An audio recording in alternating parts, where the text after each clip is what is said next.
In top gear this week, Jeremy Clarkson samples Volvo's new family saloon. Tony Mason goes upmarket with a classic Cadillac. And Tiff Needell tests a racer built for the public roads. A lot of people will tell you that these days there's no such thing as a bad car. Well, that's rubbish. But there is some good news, because one of the very worst, the Volvo 300 series, recently went out of production. However, while it's good news there are no new ones being made, it's very bad news that there are still hundreds and hundreds left polluting our roads. Well, in a few minutes, there's going to be one less. Take it away, Mark.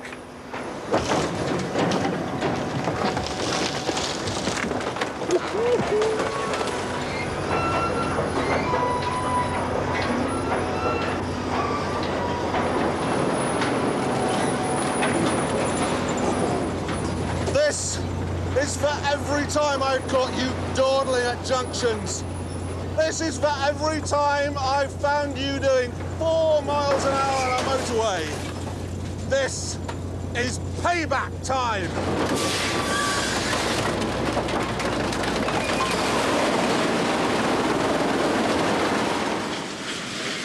And that is the end of one very nasty car. Now, this is Volvo's latest product. It's the 850. The question is, are we going to be laughing or crying when it ends up in that?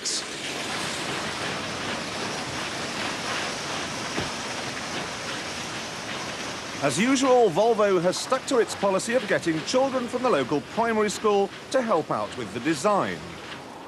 On the 850 here, every single panel is new. Now, you may be wondering why, if they were going to all the trouble and expense of making new panels, they made them look identical to the old ones. Well, don't look at me. I haven't got a clue. And yes, I have asked Volvo, and they don't seem to have a clue either. You see, I always laboured under the obvious misapprehension that one designed a new car to look different, so that when people saw it, they said, "Ah, look, a new car. I should perhaps take a test drive." If this were to cruise by your house right now, you'd look out of the window and say, "Ah, look, another dull and tedious Volvo, which I must remember to avoid like the plague."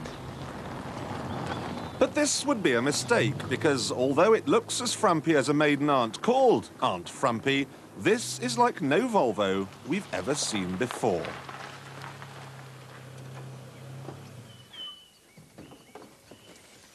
There really should be a warning notice on the screen now. Look out, Clarkson's going to get the bonnet up.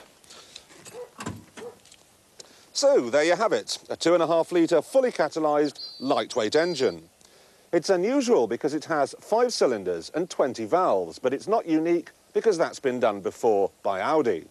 Now, it's interesting because it took Volvo just 4 years to develop, and that is half the usual time for a European manufacturer.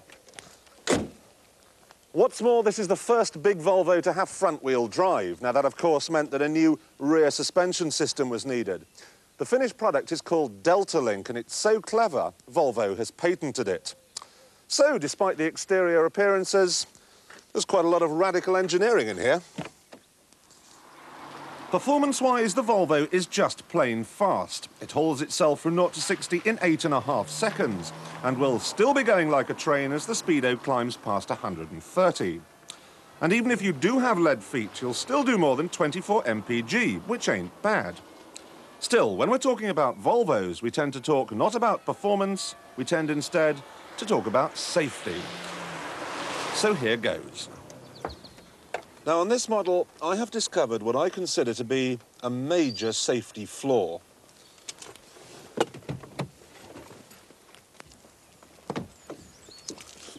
Oh, there's quite a lot of room in here. Anyway, the flaw. Now, this looks just like a conventional armrest, but if you open it up, it becomes a fully fledged baby seat, complete with its own safety belt and headrest. Now, I believe that this encourages parents to bring their baby in the car with them, when, as we all know, they should really be kept in soundproof boxes in the boot. Whoa! It was a joke, all right? It was a joke.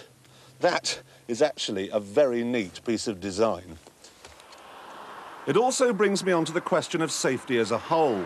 In the past, Volvo has concentrated its efforts on keeping people alive in the event of an accident. The 850 is nimble enough to avoid one in the first place. If push came to shove and a juggernaut did use your door as a brake, the car has a number of features to ensure you can get out and tell the driver what you think of him. Apart from side protection bars in the doors, the whole body's designed in such a way that the energy of a crash is absorbed by the floor and roof and not your pelvis. This probably increases the chances of the car being written off, but at least you will be in a position to care. Now, before closing on the subject of safety, I would just like to say one thing. Volvo does not have a monopoly on it. There are lots of other manufacturers that make cars just as well as this, just as crashworthy, but they don't crow about it quite so much. Anyway, onwards now to perhaps the most important bit. How much does it cost? Well, you can have a 2-litre 20-valve GLT for £18,700.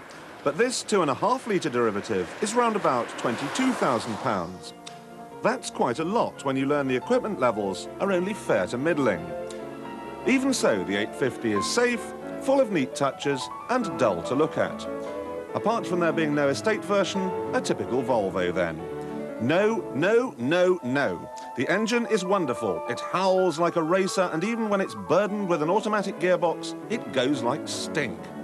The ride is perhaps a bit too firm and the steering can be a bit woolly, but overall, this is a fun car to drive. In the past, the words Volvo and fun went together like ice cream and gravy, or Terry and June.